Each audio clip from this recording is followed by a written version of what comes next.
Hey, you dorks, this is Gunnar Hansen, Leatherface from the Texas Chainsaw Massacre, and you are listening to The Dorkening. Hi, I'm Brian Johnson, and although you probably accidentally stumbled across it and have no idea why you're watching it, you are in fact watching The Dorkening.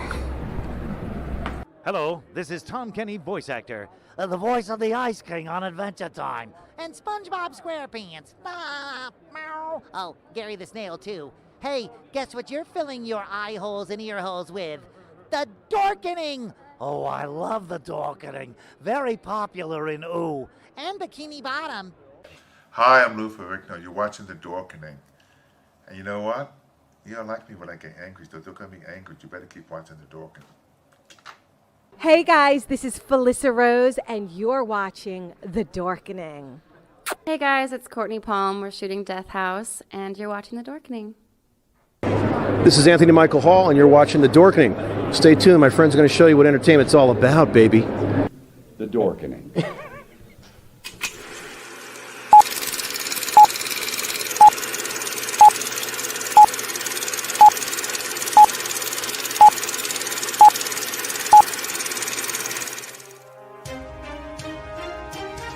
The Dorkening and all affiliated shows are not intended for anyone under the age of 18. The following may contain discussions or scenes that have adult situations, graphic violence, nudity, strong sexual content, and graphic language. This show is intended for mature audiences only. Viewer discretion is advised.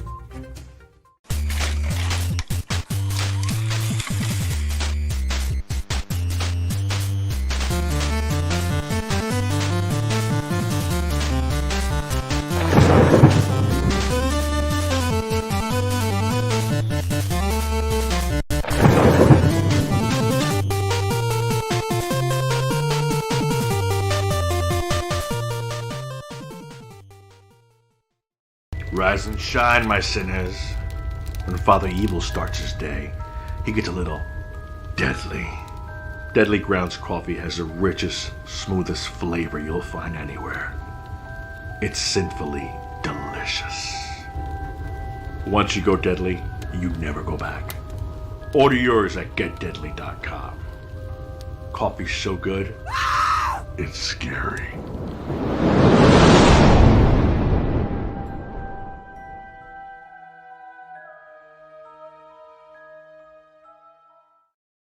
Hey, oh man, hold on, I got the wrong button on. Damn it. Nice ventriloquism. It is. It couldn't be a show without a technical issue. So my name is Leo. This is Indie Creator Spotlight. We have an awesome show scheduled for you today. And with Deadly Grounds, they have chocolate scream egg out right now, which kind of tastes like Cadbury cream eggs, and also s'mores. But Patsy, how you doing, my friend? I'm doing all right. And I want to say that I will say that the chocolate scream egg tastes better because I do not care for Cadbury eggs whatsoever. I think it's maybe the consistency on the inside, but I'm definitely a big fan of both the s'mores and the chocolate scream egg. Nice. Would you like to introduce our awesome guest today? I would tonight. Hold on, I have a very specific series of words I have to use, so I have it on my notes here. Tonight we are welcoming Mr. Michael Stein of the Long Shot Leaders podcast. As well, he is an entrepreneur, an actor, a comedian, a filmmaker, and a force for good in the community. Michael, thank you so much for joining us this evening. I love your intro. That was an amazing intro. Everybody listening, that hasn't seen the show before, that intro. One side note, though, IMDb is not perfect. I wasn't in La La Land, and I wish I was. Really? Oh, yeah. what? They always do that, and I told them I'm not in La La Land, but they got most of it right, so that's good. If you think that intro is special, we actually have a new one being made. We have an awesome artist in the UK. He's hand drawing some animation for us, and I saw some screenshots. It looks awesome. And Taylor, we actually had him on the show before on Andre Bauer, and we'll reach out to him for you. That says Andrew Bowser. Andrew, yeah, but I kind of figured he meant Andre Bauer. Andre Gower? Okay. Yeah, I had it wrong. I will look up Andrew Bowser as well. You were combining the two names. I am. Well, because he has something special going on today. I saw it. Yes. So Yeah. So, Michael, why don't you introduce our viewers and listeners to who you are, what you do? Well, I'm an entrepreneur first. I was an actor, filmmaker, comedian from Encino, California. I grew up in the San Fernando Valley. And I do a podcast right now called Long Shot Leaders. Basically, it's about underdog stories that found success. So we tell people that that overcame large obstacles and they found success, and that I did that because I'm a long shot story myself. I was a unplanned child, had a lot of health issues, learning disabilities. I was put in a special school at UCLA for 6 months when I was like 8 years old for learning disabilities. And, eventually I overcame that. And then I, started to, get healthy. I was inspired by the movie Rocky. I became a fitness trainer when I was 16. I did stand-up comedy when I was 19. I got my first big, job as a nightclub promoter. I started my own company as a nightclub promoter. My first business, I failed miserably when I was 18. But when I turned 20, I became a nightclub promoter. And I was the biggest nightclub promoter in Los Angeles for my age bracket, which was back then was like 16 to 24 years old. And then I got my first acting role that same year, playing Dirk Diggler in the Dirk Diggler story, which became the movie Boogie Nights, which I appear in as well. And then I got into filmmaking. I stopped doing nightclubs, got into filmmaking, and I did really well. I did short film that won a lot of awards. I did documentaries before that. And I went at Hollywood for a long time trying to get acting work. And then I got really close to a movie deal. And after a while, it just didn't happen. And I burned the boats, to make it happen. So I ended up getting, in debt and everything. And I said, screw it. I'm going to be an entrepreneur again. So I started the business I'm in now, which is back in 2000. And I said, this is the movie business for me. I'm just going to do this business to make another movie. Screw Hollywood. So I made a movie called Love Hollywood Style, which stars Faye Dunaway, Andy Dick, Coolio, and a bunch of other actors that you've seen. And it was a crazy runaway train. It did decently, but it didn't make money. It did so outrageous. It was supposed to be just like a independent, like a Robert Rodriguez. And it turned out to be over $100,000, a lot more than that. So we're actually recently doing a documentary about the making of that movie. We're producing that right now. But the business I got into when the internet was young was selling tarps. So I started selling tarps on the internet, and within the first 6 months, that gave me enough money to make that movie. And by the time I almost burned the boats to make that movie, and almost blew out my business the same way I did with the short film and everything else I did, to try to do the, make that happen. So I, since then, I got out of LA, I moved to Texas. I live in Austin, Texas. And my business has made over $100 million since then. Wow. And I'm probably entering the realm of acting and filmmaking and comedy again, now that my two daughters are getting a little older. So probably going to do that along with the launch of this documentary that we're doing. That's pretty much a Reader's Digest version of me. Yeah. And the condensed books. Yeah. Yeah. And I know you mentioned it as well, but the podcast, you've interviewed some very awesome people. The founder of the game rental company. I forgot. Gamefly. Gamefly. Yeah. I've known Sean Spector. He started Gamefly, and I've known him since I am 9 years old. And he's an interesting story. He was always good at video games. And I always tell people, don't always go. I always went for my passion, and then, I went for opportunity eventually. He followed a passion, and he liked making video. He liked playing video games. He was great at it since we were kids. And he started Gamefly. That's where he got the impetus to do that. He's always been a smart guy, though. And he overcame a lot of large obstacles, but he was my first interview for the podcast. We just launched the podcast 2.5 weeks ago, and he was my first interview. Now, I find it crazy. And yeah, so you launched it early, and you have you're up to 15 episodes, something like that? We're at 14 today. I've recorded 34 at this point. Oh, wow. You know, you got a batch, right? You got to keep, you know, some of the bank. But today we just launched a Holocaust survivor, Ben Lesser, 92-year-old Holocaust survivor. So it ranges the gamut, you know, from like comedians to Ben Lesser, the Holocaust survivor, which was super intense. It was 2.5 hour long. Most of the podcast episodes are like 30, 40 minutes. But, you know, most of these documentaries on, you know, the Holocaust are long. And I was like, I'm going to do a long episode, you know, about a Holocaust survivor. And really it was like, without just the intro and outro was me and a couple peppered questions in there. And this guy just went off and told the story. It was like a movie, you know, and that just launched today. So yeah. Wow. Yeah, it's definitely not something you can condense into 30 or 40 minutes. Like, I would feel bad if I did that, you know. I was like, let's wrap up Auschwitz and let's get, you know, you can't do that. You just gotta, you know. But what are you up to today? What's that? It's like, what are you up to today? Right. What are you gonna? What are you gonna do next? Yeah, yeah, because I see you had Bruce Valanche on recently, Carl Gottlieb, some very awesome guests. Yeah, Louis Lombardi. Yeah, Louis Lombardi. That was a fun interview. Louis Lombardi. He's in The Sopranos. Yep. He is in so many movies. Natural Born Killers. That guy is a guy that you could sit at the table with, like you're at a deli, and you felt like you've known him for 5 years. He just sat down, and you're gonna have a great time with that guy. You know, my whole family's from New York, so when I sat down with him, it was like, let's just start recording because I know how this is gonna go, right? Mm-hmm. So he's that kind of guy.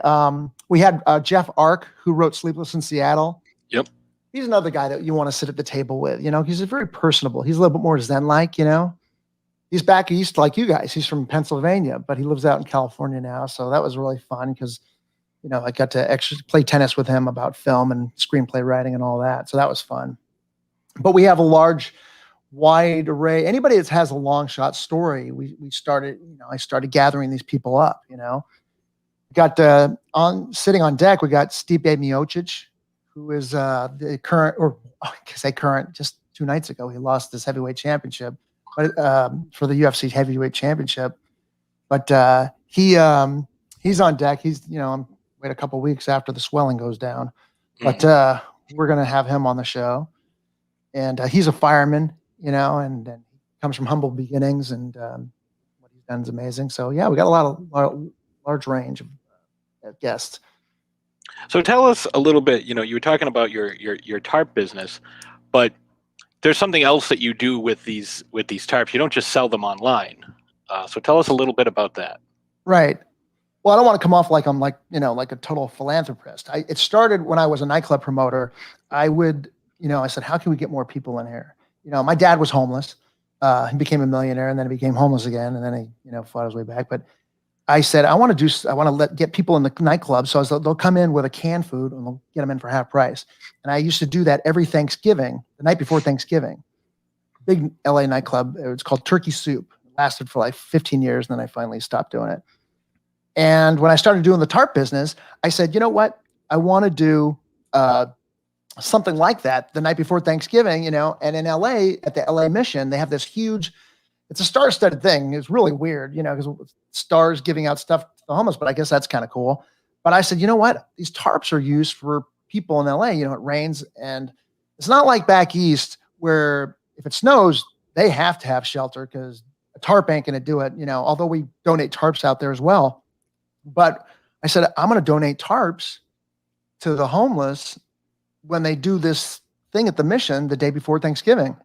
So I kind of transitioned, stopped doing Turkey Soup, which I used to do, which is the nightclub event.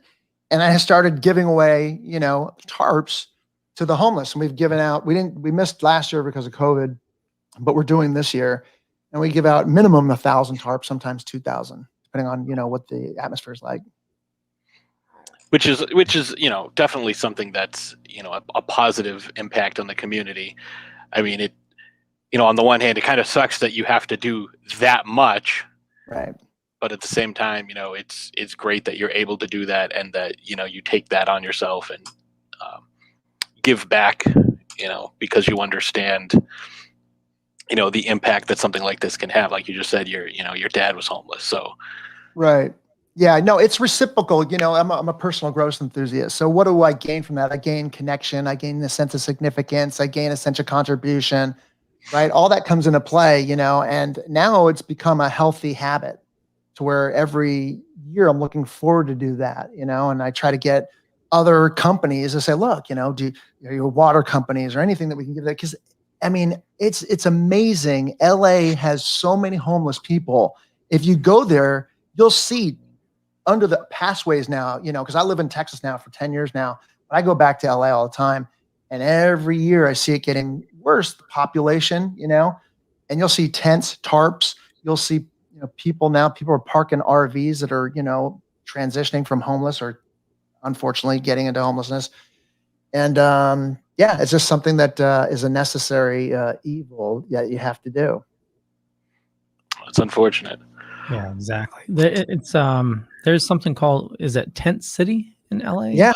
It's in the Mission right down in downtown LA, the LA Mission. You go down there and it's just, we're not talking like 100. You're talking like 1,000, over 2,000 homeless. It just goes on in that condensed block, and it's just, they all want to congregate, in that area by the Mission, because they'll open the doors and they'll help out, and it's intense.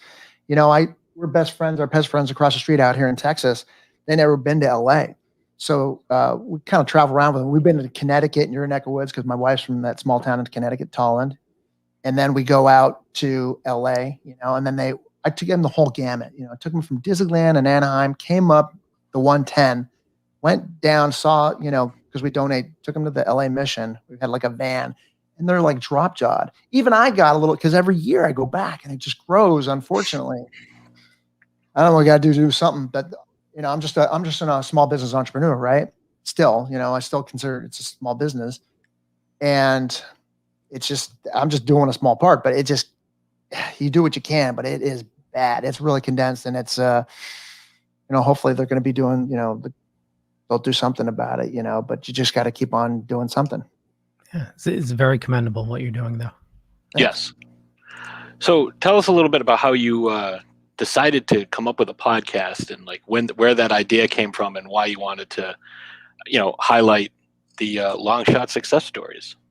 Okay, well, it comes back from, I always felt like an underdog myself. I just had my grandmother.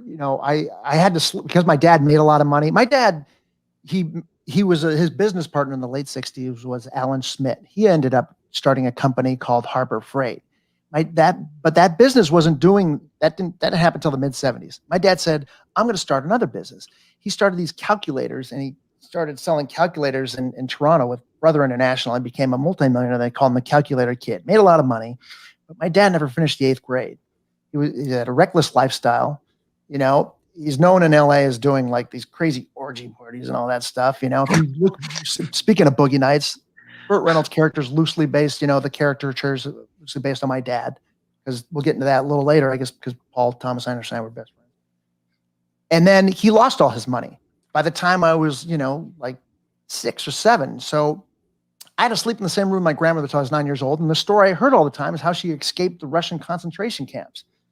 So I would have to hear this story every night. So I felt, she's like, you're lucky to be alive.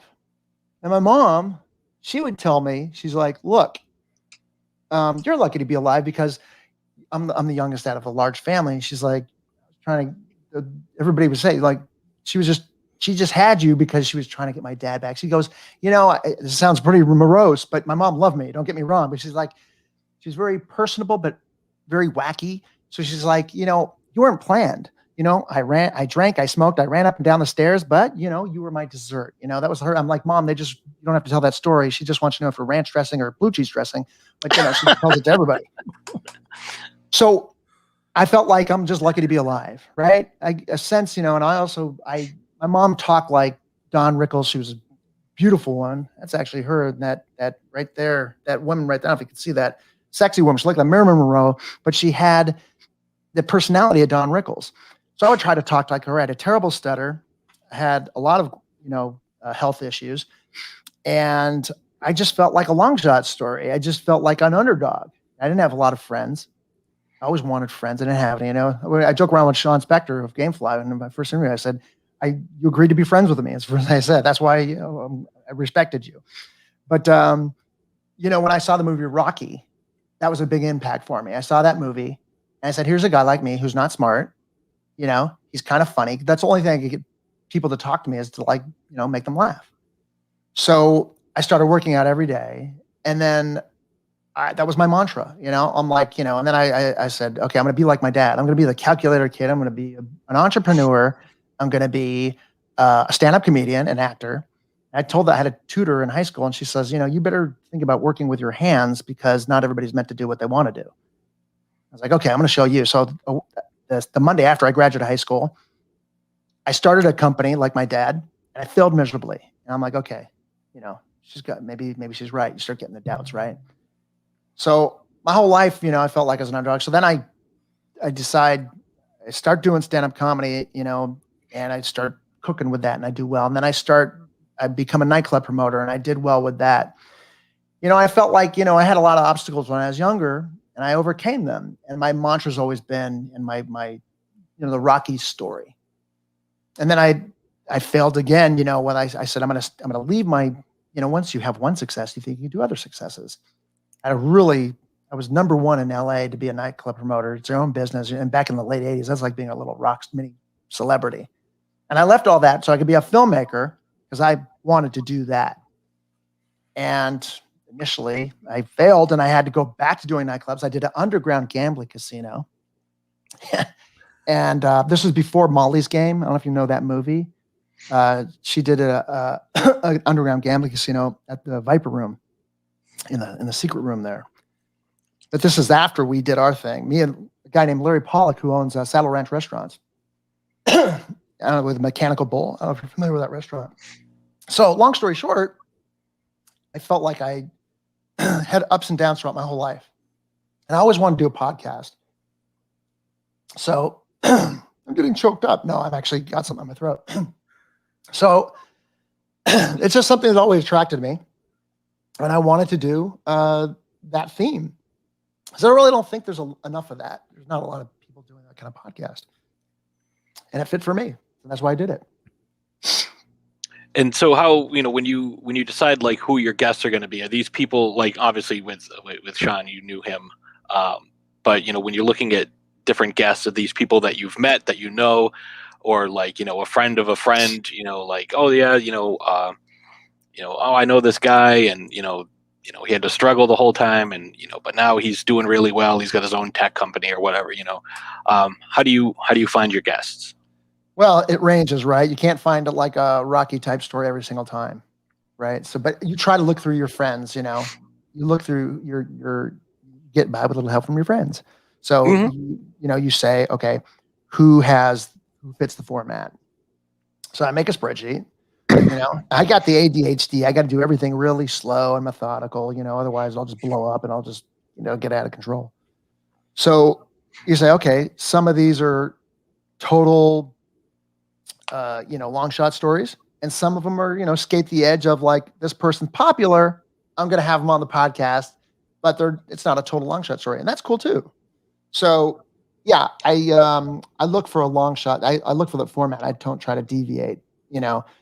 I'm like Bruce Valanche, who's, you know, admit, you know, is gay, you know, that was really hard to deal with in the 70s, you know, and he was overweight. We talk about that. And then he found, you know, major success. So guy like Sean, you know, my friend Sean Spector, who started Gamefly, he didn't have a total long shot story, but he started Gamefly when his dad just died. And he was working at CEA. He quit his job at CEAA. He burned the boats. Always, you know, I keep on saying that because we're making that documentary. It's called Burn the Boats, you know, but that's a perfectly applies here. He burned his boats to start his business. His kid was just born. So, you know, he didn't, you know, I'm interviewing somebody that escaped the persecution of Africa, Nigeria, I think it is. And now he's started a big company out here in America.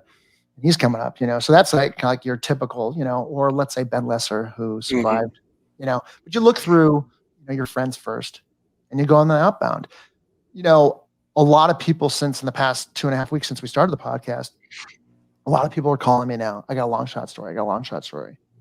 So, our format's every Monday, Wednesday, and Friday. But, if it's, not a total long shot story, maybe I'll do I've already done like a bonus, episode on a Saturday, because it's a really good story, but it's not like a total arc. And I do every episode like it's an arc, like in a screenplay. What's the major want of the character? What's their flaw that's enabling them from getting that want? What's the inciting incident? What's the new equilibrium that they're going to get at the end of the story? What have they learned and all that? Yeah, and I think that's a good way to look at it, because as long as you're being consistent, you're telling essentially the same story, but with different characters and different events every time. So I mean, it's like they say there's like 8 specific stories that you can actually tell, and every book and movie that we've ever seen is just a retelling of that story over and over and over again. Harry Potter, Star Wars, those are the same movie if you take a step back and look at it. Totally. That's right. It's like, what do they say? Like every song is like a Beatles song. I don't know if that's true, but it's like there's a format to every story, and there's so many different stories in life, so it never gets dull. We're never going to get bored of movies or storytelling, but that's true. There's a way to tell a story, and I just try to ask questions. I'm a naturally curious person.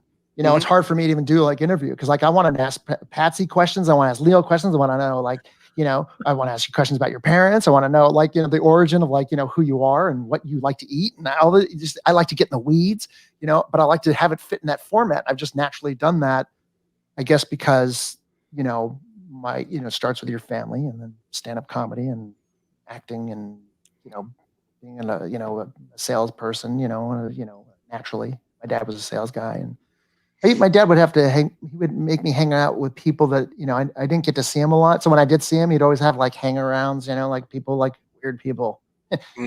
So, I'd have to share him with that. So I got the really good education of some wide range of people. Now, what have you learned with the podcast and talking with so many different people? You said 34 so far. Right. I know there can't be any common denominator, but, especially with starting a podcast, everybody's looking to start one nowadays, but, to start one and then to start having success, what have you learned? Oh man, so much, and I thought I knew, because of nightclubs, all you do is go out. When I started doing nightclubs, and all you do is run. You're like running for president without an education. You're just going and meeting like thousands of people every 7 nights a week. You're just meeting as many people as you can. You figure, I got a good understanding of people. And then I get in personal growth. I think I have a good understanding of people. You stand up comedy. You have to understand people. Or you get into acting. You have to analyze, character and emotions. And man, I got to tell you, in the 34 episodes, I use all those things, but I've learned so much. First of all, podcasting is hard. I mean, just because you're good at one social networking aspect, or you're popular in this area, it doesn't necessarily mean that you're going to be popular with people that listen to audio content on the way to work. So that's one fair aspect, right? That's the technical aspect. And as far as the personality, my initial question I ask everybody is like, what was your major want when you were younger? Or I try to, kind of not telegraph that question. Sometimes a lot of times I'll come out and say that. But I learned that there's universal wants, and universal, there's 6 human need psychology say that everybody wants something for 6 human reasons. If you want to back up and get the macro on it, they want it to feel certainty, uncertainty, significance, love, contribution, and connection. And there's negative vehicles on how you can get that, and positive vehicles how you can get that, right? So I learned that people all have that still, but I just learned a lot more than I thought I was, just about personalities. How so? I don't know. I learn a lot about myself. It's like I'm learning to listen. It's like you have to listen when you do a podcast. And I just love to listen anyways. But yeah, I definitely think it's you form more of a connection, and you learn how to improve social relations in your personal life as you do these shows, and as you know, like you said, you're technically 34 episodes in. When you're 100 episodes in, you go back and listen to the first one, you'd be like, man, what was I? Oh, it's so bad. Because you'll get to this point where now you'll find yourself, because I'm like you, I have the ADHD. I'm always, there's a million things going on all the time, and it's hard to stay focused on things. But this kind of helps where, you're learning. It's like, okay, I'm going to focus on what this person is saying, because I'm going to ask a question that I'm really interested in knowing the answer to. So that's going to help me, and it helps you in your, day-to-day social life, because it's like, say you're talking to somebody at a convention, or you're talking to somebody, just in a coffee shop, and it's like, oh, I really, those shoes are, like a lot of, crazy bright colors. Why'd you get those shoes? What drove you to that decision? And you might find out something crazy and that you never even thought. Even if you have a scripted out podcast, you're going to go through and people are going to give you answers that you had no idea were even coming. And that's going to help you get to know them more and kind of branch out with more questions. Right. The modality of this is that you could listen to a podcast, but when you're doing the podcast, the content is registering in your intellect so much differently. And then I find out, just in the time that I've been doing this, I'm, in business, I'll go to work and I'll be talking to, my employees, and I'll be like, this is coming out a little differently, just because you're doing something different in your lifestyle that you normally would, and anybody that's listening out there, that whenever you're going to interview anybody, inherently, this is also a personal growth thing. Let's say something tragic happens to you, whatever happens to you, or if something, when you're talking to somebody, you want to get selflessly involved. This is with acting as well. You want to get selflessly involved in concentrating on the person and get curious. So if something bad happens, you say, what's interesting about this? What's it? Get curious about this circumstance. What can I learn from this? That person just said that, and you're being in the moment, the impulsivity of listening to everything that they're saying, and then using the picture, sounds, and feelings of what they're talking about. Total connection. I'm a connected freak, so obviously everything I've ever done is seeking connection, right? Stand-up comedy, being an actor, personal growth, I love connection. So obviously, talking to people, talking to you guys today, it's thoroughly rewarding, only part is this is one-sided because you guys are interviewing me, but I would love, it's like I said, I want to find out what's going on with you guys. Like what do you guys love to eat? Or what do you do for fun? You have brothers and sisters and all that stuff. Yeah. You start off with the basics, and then, that kind of, delves into, like we were saying, those crazy branch conversations. It's like, okay, I read this about you. This is what's online. So I have a little bit of a basis to go on. I'm going to ask you questions about that, and you're going to tell me a story. I never would have expected you at any point to be like, oh yeah, Burt Reynolds' character in Boogie Nights is based on my dad. That wasn't anything. Based on, yeah. Paul might be listening. Wait. No. I'm just saying, there's. Yeah, exactly. It was never at any point where was I expecting you to put any of those words together in that type of order. Because I'm not looking at this going, oh, okay, he gives tarps to the homeless. I wonder if any characters that were played by Burt Reynolds had any relationship to anybody he knows. That's just not something that I would naturally come across. Right. Yeah. People run into me all the time. See, that's the weird thing. Cause oh, you donate tarps to homeless. Is this guy G-rated? No, because then I can get into my dad had orgy parties in Hollywood, and then he has pictures of him. And his second wife, he's like, she didn't want him to have it. So he comes to me. This is right after my first daughter was born. He goes, look, man, he good looking guy. This guy back here, he's the guy that looks like Elvis right here next to my mom right here, right? Looks like Elvis, talks like Robert De Niro. He goes, look, man, I got to give you these photo albums right? With all the pictures. This is the pictures that I showed Paul, when we talked about Jack Horner and the Boogie Nights character, and he looked at it, he's like, oh my freaking God. Oh, that's you can. We can't swear on this podcast, can we? Sure you can. Okay, great. He's like, oh my fucking God, this is genius. He's like, I blocked out something, but these are, I'm telling you guys, sheer carnality, right? So, I mean, and it looks like, it's in the 70s and all that. And then he has pictures there's a point to this story, by the way. He has pictures all these pictures, but there's no continuity. One's next to my bar mitzvah picture. I was like, what the hell, Dad? Why are you putting these orgy pictures? He's like, I don't know, just memories of my life. I'm like, yeah, but I mean, you don't eat roast beef with peanut butter. I mean, this is just weird. Yeah. And that's kind of like, I guess my personality is like, well, I'm a nice guy. I'm not like my dad. I live a very clean, I have a wife that I'm in love with. I'm very loyal, My dad wasn't that style guy, but nobody's perfect. And I'll talk about one subject and they're like, holy crap, you just went off in that? Where'd that come from? I don't know. That's just, people get surprised by that, but that's who I am. Yeah. And that's exactly what I'm talking about being on a podcast, it's like, all right, this is what we're talking about today. It's like, oh yeah. Say you talk to your friend. It's like, all right, yeah, I started Gamefly. And then, in 2006, I had well, thanks for dropping by, Angelina. Appreciate it. Angelina's a viewer in the United Kingdom. Angelina Deacon. Yes. Great, strong name.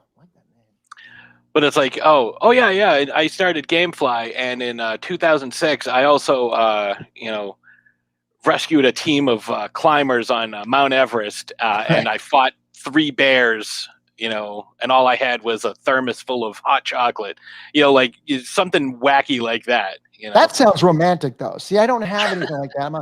I never. I don't think I saved anybody's life. I might have saved him by giving them tarp, but they wouldn't, freeze to death.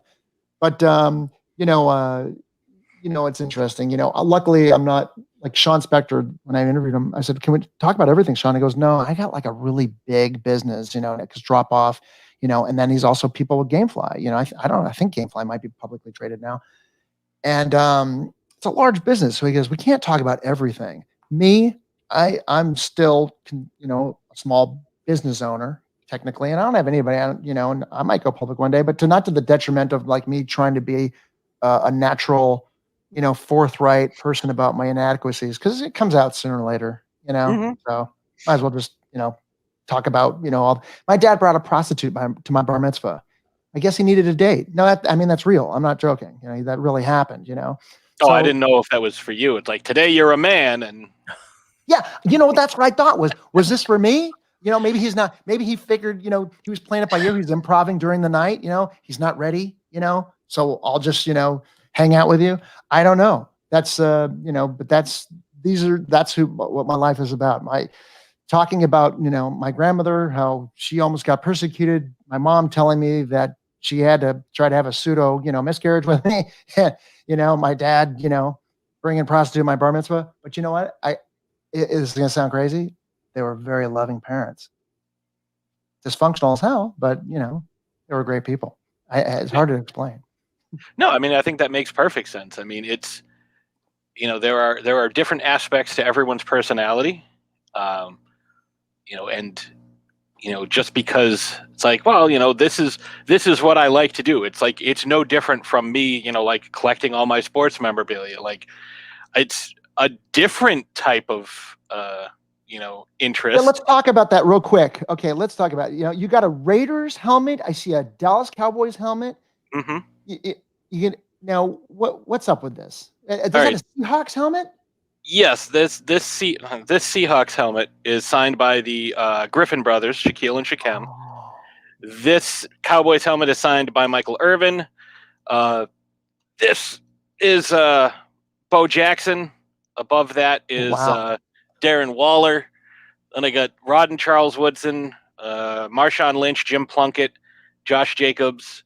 So you're a fan. You're just a fan in general. You don't have a team. I'm a Raiders fan. I'm a Raiders fan. None of these would ever go anywhere. Let's talk about that. And that's Jerry Rice. Interview me. Let's talk about the Raiders real quick. Yes. Real quick. Now, you're not from California, right? You're not from Oakland area. Now, if I was never a huge Raiders fan, I was a Miami Dolphins fan. I don't know why. I'm from LA. Just damn. It happened when Cosell was on there one night, and I was like, okay, that's my team. But if I was going to own a football team, it would be the Raiders, because that's what you want a football team to be. You want to be badass, silver and black. They look like Darth Vader. Very sexy team. That's It's what funny I you want. should say badass. Badass John. Oh my God! Look at that. Badasses. The Legend of the Snake. Yeah, Kenny Stabler, right? The Snake. Mhm. John Madden's Oakland Raiders. Perfect. Great book. I never knew that book. Yep. I've been a Raiders fan since 1986. Leo, are you lost in this conversation? Are you an NFL fan? I used to be a Niners fan when I was a kid, but kind of like fell out of it after high school. I got a Niners helmet over there. Patsy's got everything. Frank Okay, Gore. so here's the thing. I had the trouble learning. I was a really hyper kid. So my stepdad, when my mom got divorced from my dad finally, because that couldn't happen forever. So he was a sergeant in the Marine Corps. He comes in and I'm nudging him, what's going on with this game? I didn't know anything about sports. I was just like, rapid fire, talk. Hey, Bert, what about this? What about that? Blah, blah, blah. And he's like, Jesus Christ, I didn't know anything about the game. So he buys me this NFL almanac. It was the first book I read, other than an Elvis book. It was the first book I read. I read it from cover. I could tell you everything about the NFL from since its inception till 1980, when Plunkett won the Super Bowl against the Philadelphia Eagles. So 21-17, I believe, was the score of that game. Oh, I like this guy. See, he even knows the score. It was in the Superdome. Was it Superdome? Right? Yes. Yeah. I believe so, yeah. But you remember the score. That's awesome. You're a big fan. Yeah, well, I mean, I was the same way. Like, I played football in high school, and I wanted to know as much as I could about the game. So I had a book. It was about this thick, and it was like the first 75 years. Like, I know that there was a team called the Fairies at one point. I know that there was in 1945, during World War II, the Eagles and Steelers didn't have enough players because everybody went off to go fight. So they combined and were the Steagles. We might have had the same book. This might be the same book. What year did it go up to? Black hardcover? Yeah. Wait, Yep. What year did it go up to? I don't remember. Well, you remember everything else. But yeah, I know. I think Right. But I think that was the same thing, But you're like the kind of guy that likes to get together with other people and talk about the stats and everything. Yeah, I mean, I do a sports podcast as well. Like, oh, okay. Well, there you go. That makes sense. See, I'm like that when it comes to film, like not TV, just movies. Academy Award winning movies. Get together like who directed, who acted, and then the. Oh, I'm the same way with movies too. Anything that strikes my fancy, I will go into that. Yeah. Like, awesome. And also Star Wars. It's crazy what comes out of his head. It's like. You're a Star Wars freak. You know like everything about Star Wars? I know a lot, but I've learned that I have a couple of friends who put me to shame. Like, I know a lot about Star Wars, but these guys, I think they do a podcast called Force Insensitive. And these guys, like, I think maybe Favreau, Filoni, and George Lucas are the only guys that know more than them. Okay, I'm going to get totally nerded out with you guys. This is perfect. Okay, so I was never, this is great. So I was never a Star Wars fan until my wife came around. She was a Star Wars fan. And I was like, then I got totally into it. Mm-hmm. But back when Star Wars came out, we went to the Van Nuys Drive-In Theater, famous drive-in theater, featured in Once Upon a Time in Hollywood. Mm-hmm. So we go to the Van Nuys Drive-In, and I'm like, all I want to do is see King Kong, because that was like, I'm a huge King Kong. First of all, I love gorillas. That's like my favorite now, but a huge King Kong fan. And I am so hyped up big time for Godzilla versus King Kong comes out day after tomorrow. Big time. Leo was on a show with me where we did a preview. It was a 2.5-hour show. We just talked about Godzilla versus Kong and how hyped we were. I did a live reaction video to the trailer, and I lost my mind several times. Okay, let's back up a second. This was a 2.5-hour show about the trailer. I get it. I totally think you can have a 2.5 hour show on that trailer. First of all, that trailer, it's freaking amazing. Is the first trailer that came out with the rap music? Very when first Kong one. starts beating them up?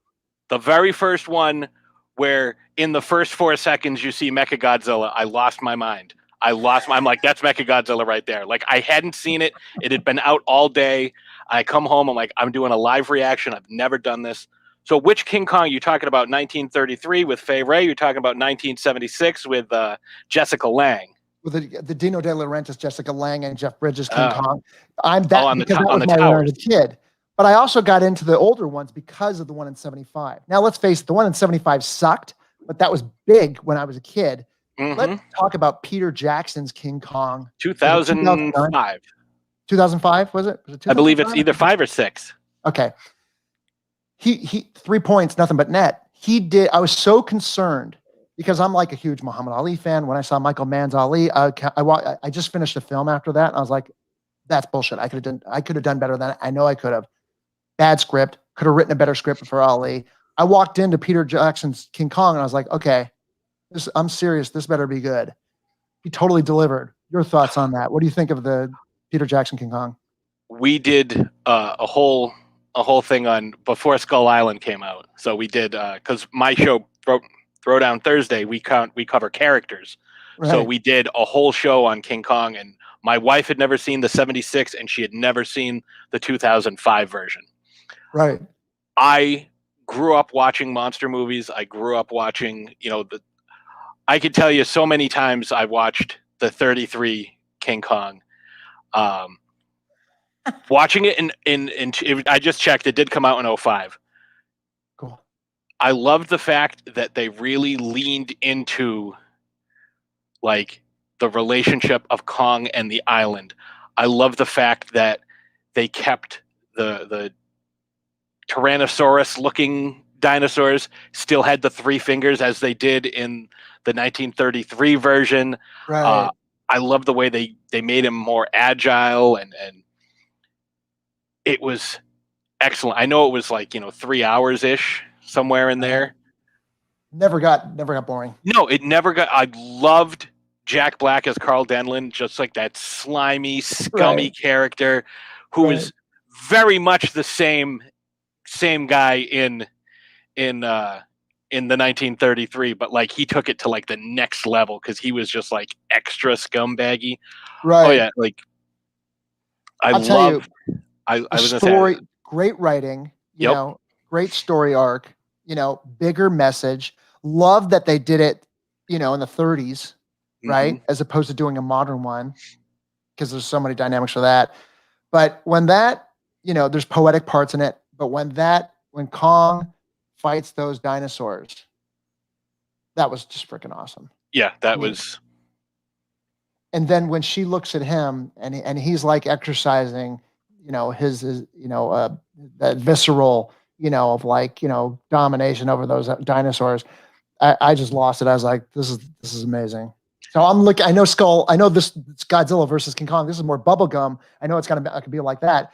But that trailer though, 2.5 hours to do a podcast on it, no problem, because that trailer was done so well. They knew what their fans wanted and they delivered it. When Kong punches that Godzilla, and they kick in the cue of that rap song that they use in that, beautiful. I mean, that was perfect. Yeah. Great trailer.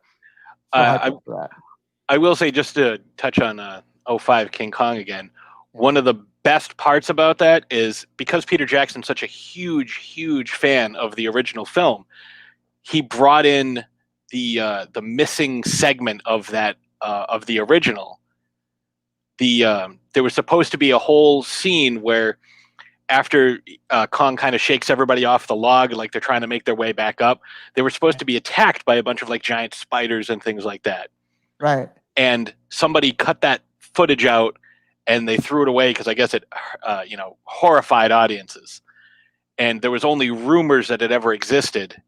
And so he tried to recreate that with that one scene with all like the crickets and the leeches and all the it's one part of the movie. I hate bugs, so I will skip that section of the film. Right. But he was such a devotee of this film that had she not passed away, Fay Wray would have delivered that final line. It was beauty that killed the beast. She was supposed to do that line. Really? At the very end, it was supposed to be her as, Kong's laying there and his life slowly draining away after the battle with the planes and everything. She was supposed to deliver that line, which would have been so good. Yeah. So excited that's really looking forward to seeing that. I love monsters.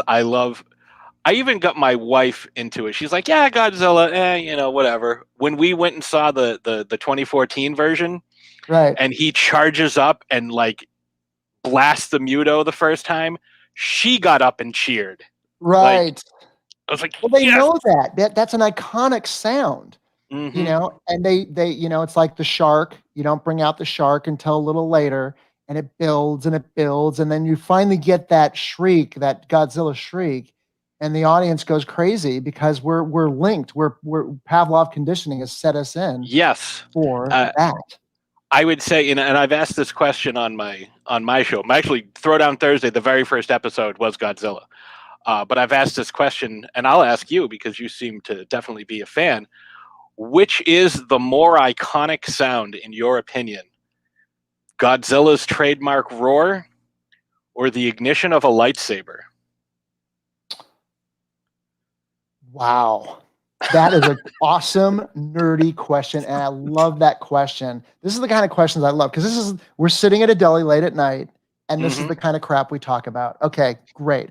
Well, man, I got to tell you, that's Masamanos. That's 50-50 because, I mean, you know what?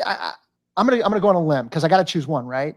Well, there's no wrong answer either. Yeah, there's not. Jeff from Still Token With says the roar. I get that, but the bigger franchise is Star Wars. Oh, there's 30. This will be what, 35 movies for Godzilla now? Yeah, I don't know. But you know what you're saying. You know what? I don't know the international numbers, but I would. That's God. It's so close because I would find out. I would like to see. Now I'm trying to do freakonomics on it, right? I'm trying to get exact here. Like, what are the internet? What's the international? Do more people? First of all, monster movies. That's going to be Godzilla. Probably has, a lot of followers because it's not language barriered. Mm-hmm. But then Star Wars has seen so many eyeballs. So I'm wondering how many more. I think Star Wars franchise has probably seen more eyeballs. Yeah. Which means that saber sound might be more iconic.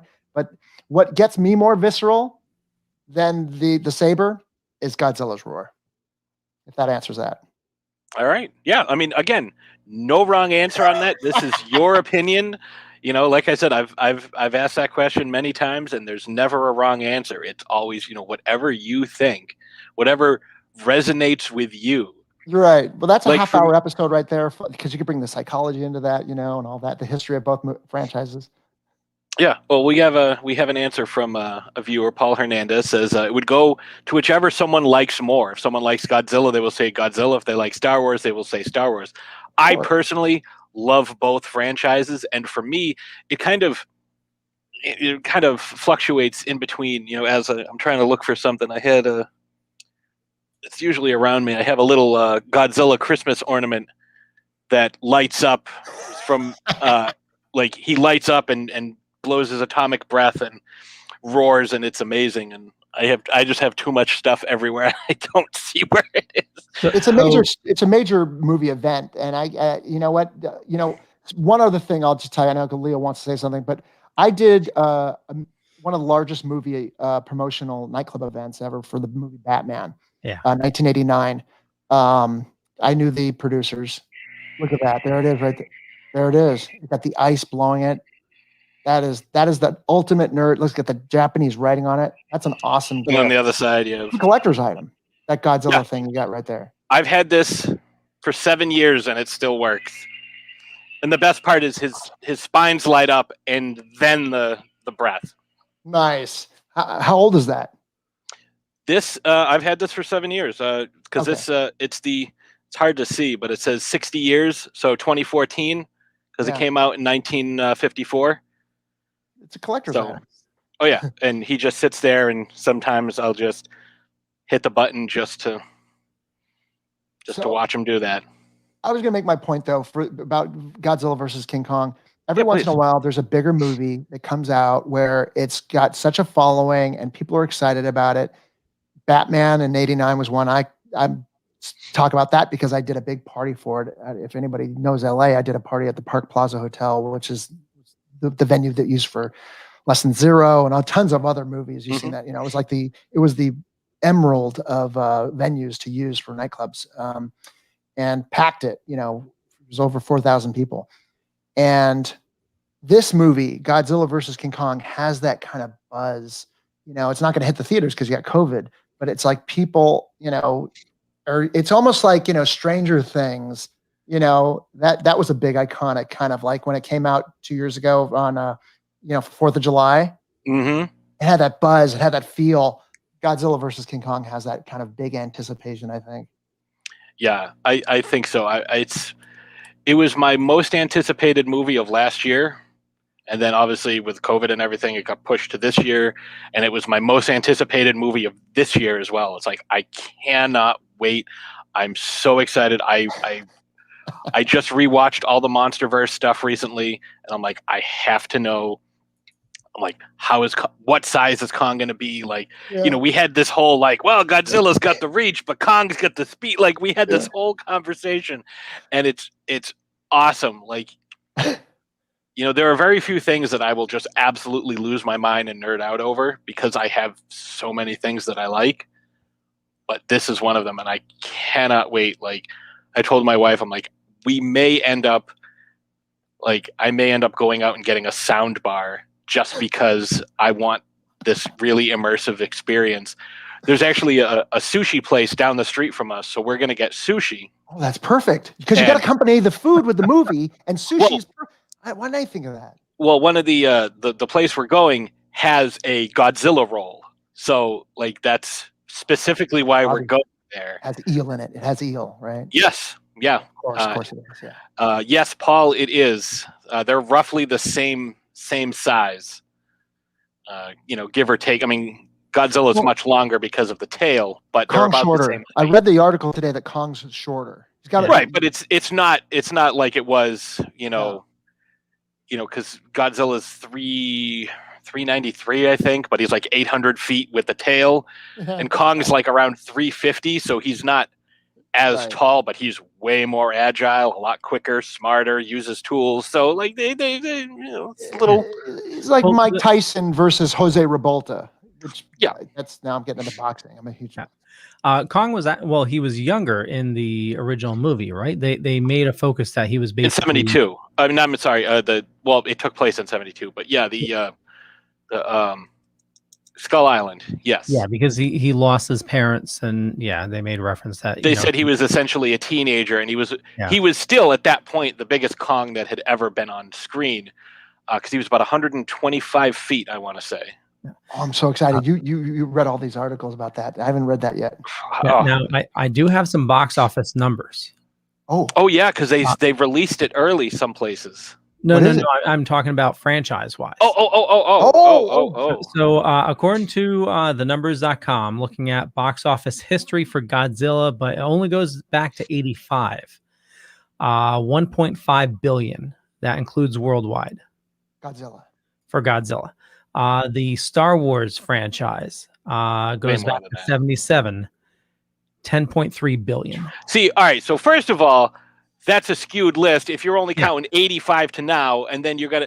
I mean, I get that there's 3 times as many movies for Godzilla that there are for, but let me ask you this, and because I don't think it's ever happened, Godzilla was up for the essentially what is the Japanese Academy Awards in 1954, losing out only to one of the greatest films of all time, Akira Kurosawa's Seven Samurai.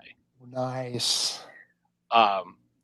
Godzilla, because it was so popular, because it was all about, you know, that's the thing with, as opposed to Star Wars, what Godzilla does is it takes on these films will take on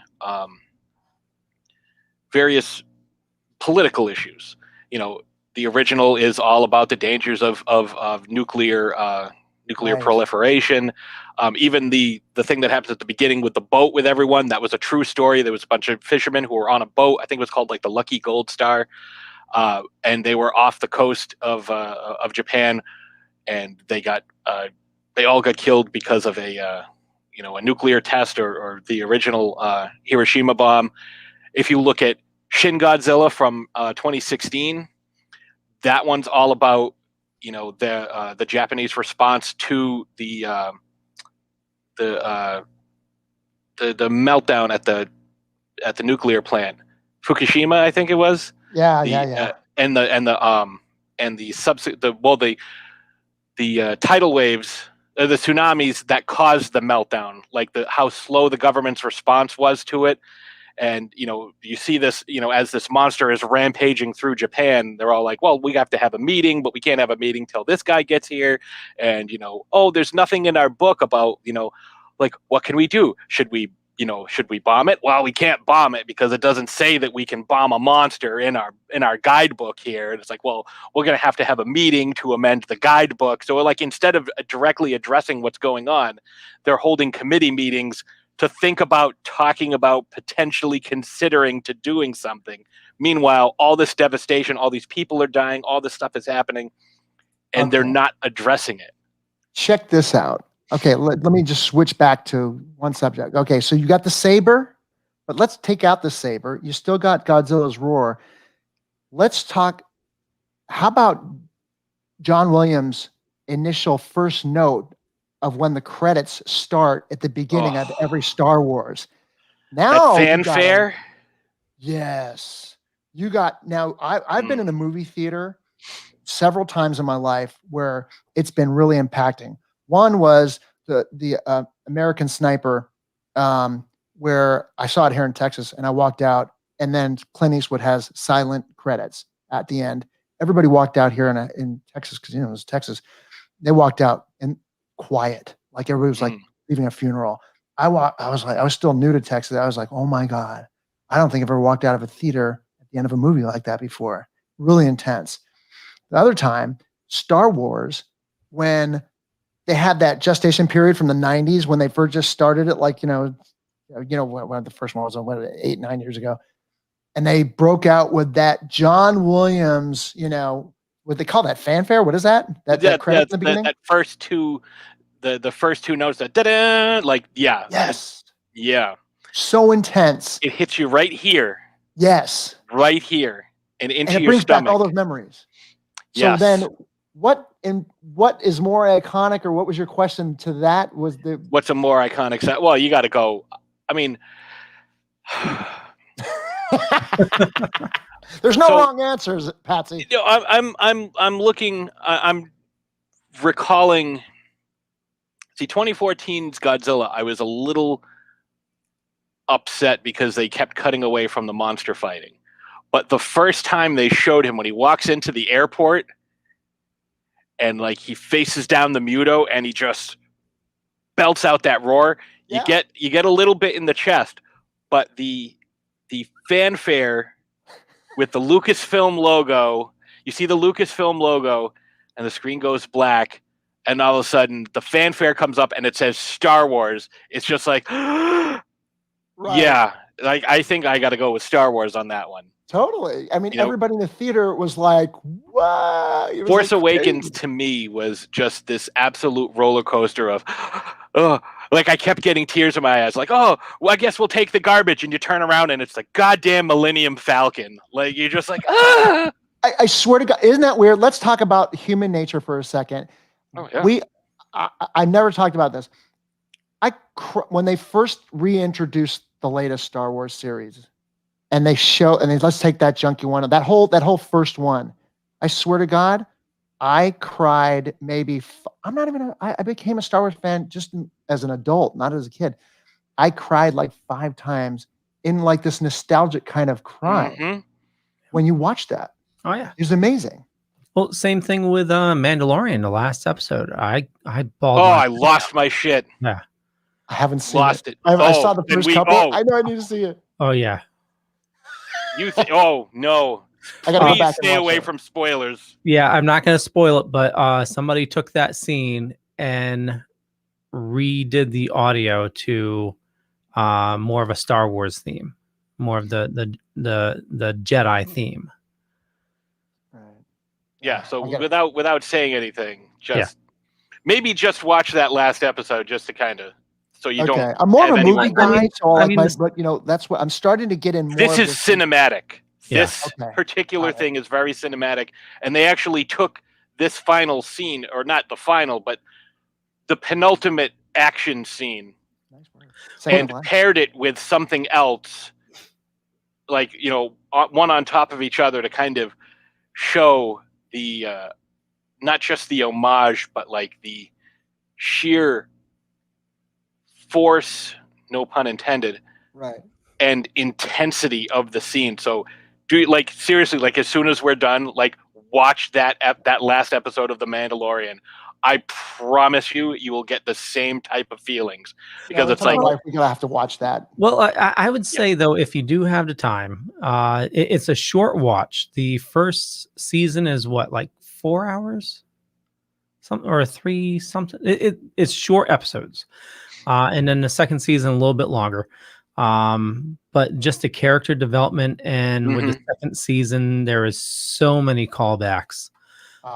And it's an original storyline with callbacks to the original, and it's more it also throws out a lot of, like, if you're a hardcore fan and you've read like the Thrawn trilogy and you know who Grand Admiral Thrawn is, like that's a big thing. And like and you've watched Rebels and you know the history of the Darksaber, and all these different characters. Yeah. But this last episode, if you are a fan of Star Wars, watch this episode and it will hit you right in the feels, and you'll be like, once again, the mechanics of psychology, though, went in callbacks in comedy, stand-up, and callbacks when you're writing a screenplay, and callbacks what they're using here. It's like it hits you. We're pattern-driven human beings. When they throw that callback, you ever, like in a callback in comedy, they'll have one end punchline, and then you go, about 2 minutes later, they use the same punchline for the new premise, and it works. And it's like we're triggered, and that's just great writing. As long as they don't, every time they use it, it's clever. And I'm sure it's, from what it sounds like, they did Filoni it and Favreau are fans first. Yeah. Yeah, the 2 seasons that they did totally make up for the kibosh that they did with the last 2 movies. It totally redeems Star Wars. It's just friggin' phenomenal. I like the last 2 movies too, though. Still got to, and that's fair. Again, there's nothing wrong with that. Like, I mean, all I know is you're that a true fan. You're like me when I walked into Michael Mann's Ali, and you're like, yeah, can't get behind this. I'm really upset. Mm-hmm. They could have done better. One other Star Wars thing, and I know you said your wife is a big fan as well. Yeah. Do yourself a favor, hunt down.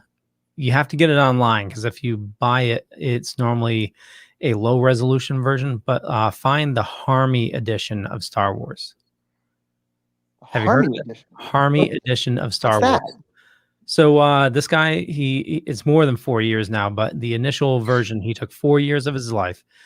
He was sick of the fact that you couldn't buy the original Star Wars. Everything was the Lucas edit.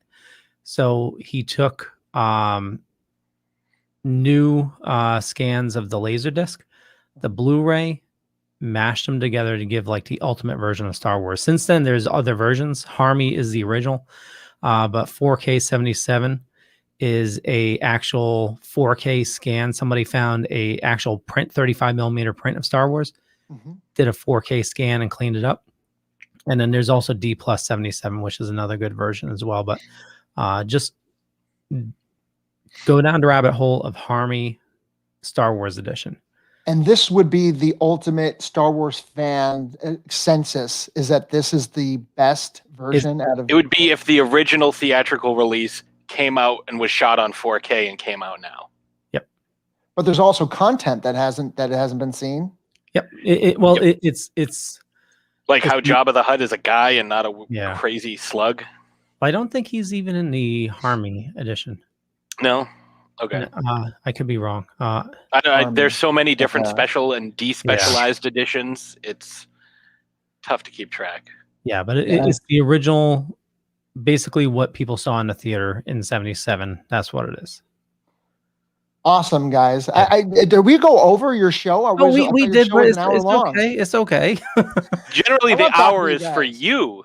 Yeah. Like the hour is for you. Like we'll just go as long as our guest. Like, you know, usually they're like, all right, I have an hour and that's it. Yeah. Well, I guess, you got me, I scheduled it, but I love talking to you guys. What I'm going to do now is I'm going to grab my wife, and we usually, watch something at the end of the night. How long are those episodes for, I'm going to wake up early tomorrow. Well, season 1 with Mandalorian, I think you're looking, like 20 something minutes an episode? No, they're about 30 to 40, depending on the episode. And then season 2 is 30 to 40 minutes. Also, if you watch the end credits, because the end credits they put between, who's the artist? Not Ralph McQuarrie. Yeah, well, it's McQuarrie-esque. Yeah, like it seems like Ralph McQuarrie's. It's like there's a lot of his designs, like for original characters, that never got used in the original trilogy that end up coming back. There's a lot of callbacks to, like fan. How Like many there's episodes a season? 8 to 10. Oh yeah, that's it. That's an easy. Yeah, and there's 3 seasons. 2 seasons. Yeah, 2 seasons. And the end of the second season, you're saying that's a big moment. Mm-hmm. Yeah, but overall, the character development, especially with his passenger, I'll say, just the growth between the characters, and the last episode of the second season is amazing. But I think you would do yourself a disservice by watching that first, because you're missing out the whole story, Yeah, we're gonna watch the whole season. You definitely gotta do that. Yeah, because I got super emotional with his passenger as well. It's just yeah. It's he feels well, I was already looking forward to The Mandalorian quite a bit, and then I found out that a friend of mine is actually a bounty hunter in the movie, and there is a scene in the 3rd episode where he is standing directly next to Carl Weathers during a big confrontation, and it's super awesome. Carl Weathers is in that show? Yeah, I didn't know that. I sat next to Carl Weathers when my film was in a film festival. I sat right next to him, and obviously I talked earlier, I'm a big Rocky fan. I didn't say anything to him because I thought, I don't want to be a fan right now. My film is, I'm just going to play cool. His hand is so big. I mean, oh my God. I was like, how did he? I mean, Stallone. I thought Stallone was smaller, but I mean, this guy's. How did he make him look? I mean, forced perspective, like the Lord of the Rings movies. Oh my God! Well, I like Carl Weathers. He was good and happy. Gilmore makes fun of himself. He's got. I actually just watched Predator earlier today. Oh yeah, he's great in that. Guys, it's a pleasure. Yeah, he directed an episode too. Oh, in the second Carl season. Weathers directed an episode of Mandalorian. Yeah, in season 2. Carl Weathers, Taika Waititi, what is her? Not Jessica Chastain. Bryce Dallas Howard. She directed an episode. Taika Waititi's awesome in this show. Yeah. Nick Nolte's in it. Nick Nolte. Wow. Yeah. It's nuts. Is it? It's Timothy Oliphant. Timothy Oliphant is in season 2. Who's the Nick Nolte's had a hell of a career. Michael Bain? Michael Bain is in it? The comedian. Terminator. Yeah. Oh, yeah. Bill Burr. Bill Burr is in it. Bill Burr? He's in a couple of episodes. Richard Brake? Boy, everybody wants to be in this thing. Yeah, everybody is. Bill Burr has a good arc, though. Yes. Jon Favreau, he's got such an eclectic, group of people that he's down with. Oh, he put himself in one of the episodes too. Why not? Oh, who was the comedian in the first episode, the very first one? Horatio Sands. That's it. Horatio Sands from Saturday Night Live. He's also in season 2 as well. No. I'm talking about the guy that drops him off. Really oddball comedian.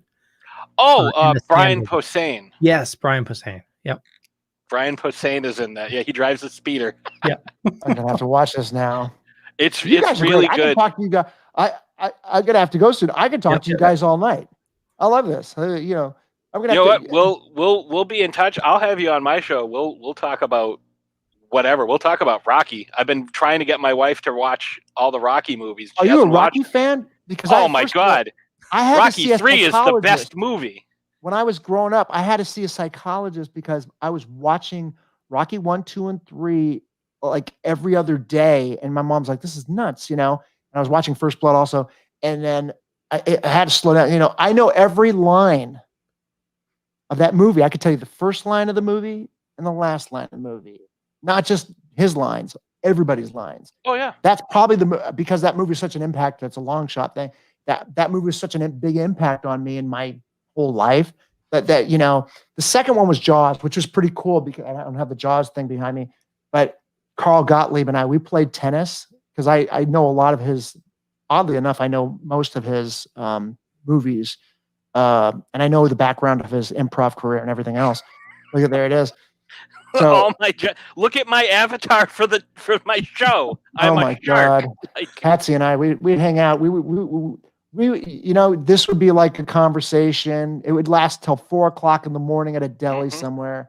That that's a thoroughly satisfying night for me.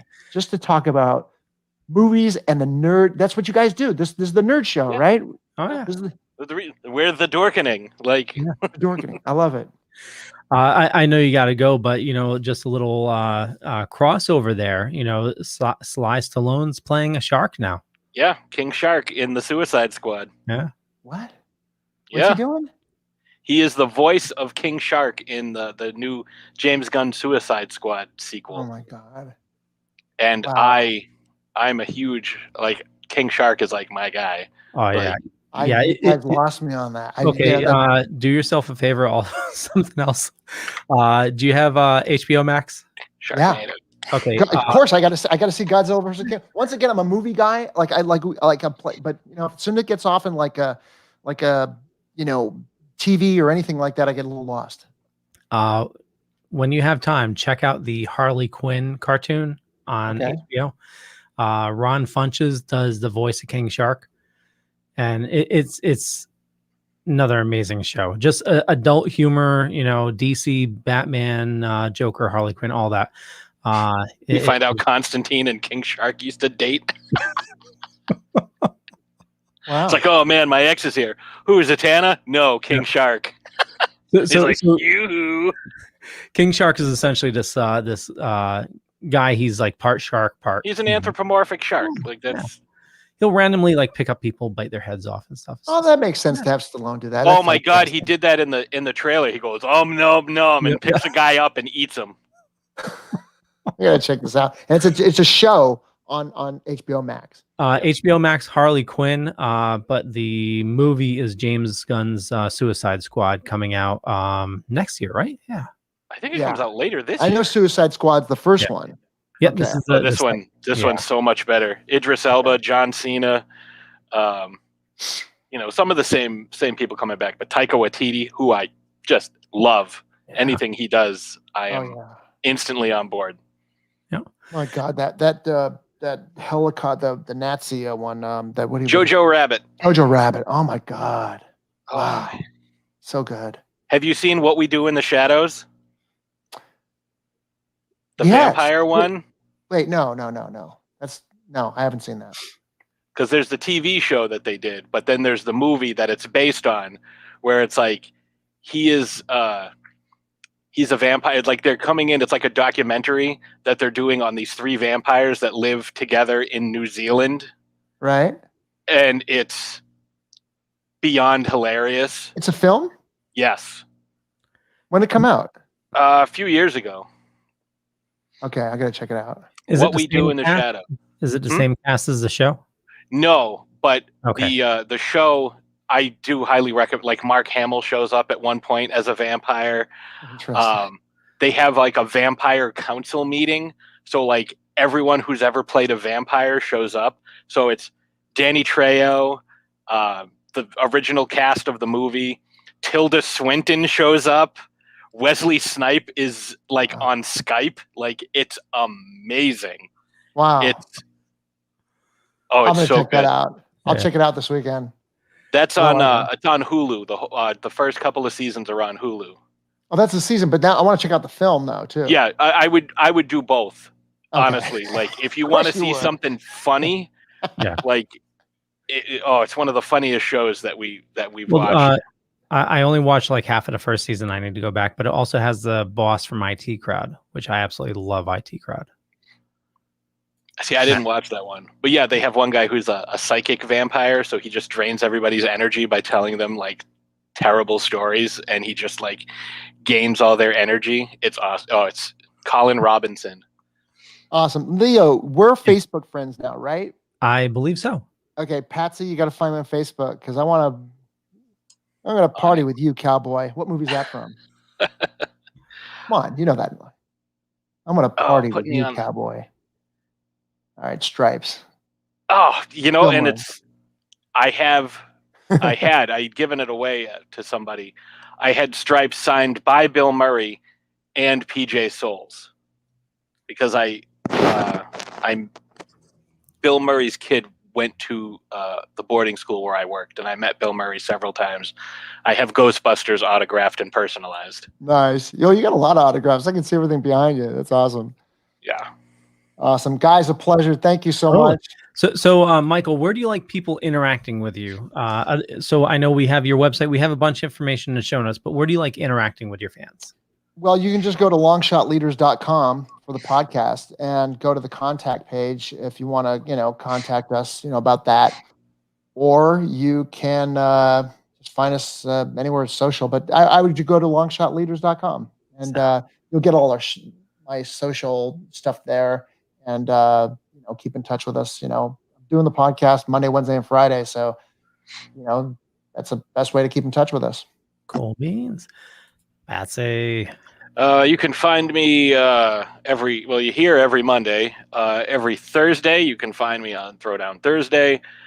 We have a big episode coming up next week, episode 250. We're going to be doing that live and hopefully having a bunch of guest people popping in to talk about their favorite characters, and all are welcome. We're going to be broadcasting live on YouTube, Twitch, Facebook. We're very excited about that. You can find me every Friday on the Loudest Sports Show. You can also check out the Loudest Sports Show for almost daily raffles for various sports memorabilia. We have this week we're going to be raffling off a signed USC Trojans helmet with the signed by the 1968 Heisman Trophy winner. You might have heard of him. Orenthal James Simpson, better known to his friends as OJ. So we'll be raffling that off this week. And you got that Halloween guy in the background also. Yes, I actually have right over here. It's a kind of hard to see, but yeah, the signed Halloween poster by Nick Castle. He's got a lot of stuff there. There's a lot of stuff here. I need a bigger place. All right, guys, a pleasure. Thank you so much. Totally. Thank you. This was awesome. Yes, absolutely. I look forward to doing this with you again. Absolutely. 100%. We'll talk Rocky. Talk whatever. It sounds like we could talk about a lot of things. Yeah. I love it. Well, we'll let you go, Michael. Thank you so much for your time this evening. And, you can find all the information in show notes down below or up above, depending on where you're watching or listening to us.